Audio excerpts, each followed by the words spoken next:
কি। তো এখানে অর্ডার দেওয়া হয়েছিল চাইনিজ নুডলস, তারপর চাইনিজ প্লেটার নিয়েছে, যে যার পছন্দ মতো খাওয়া দাওয়া করেছি আর কি।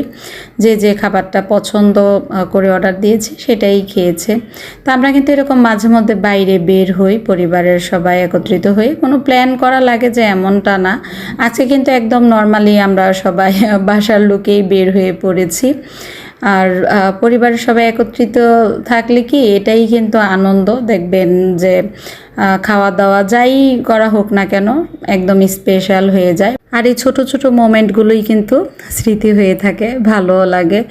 আর পরিবারের সবাই একসাথে আছে তো সেই কারণেই দেখা যায় যে তেমন একটা মন খারাপ হলেও বুঝতে পারি না, কারণ সবার সাথে যখন বসি একটু সময় কাটাই ভালো লাগে।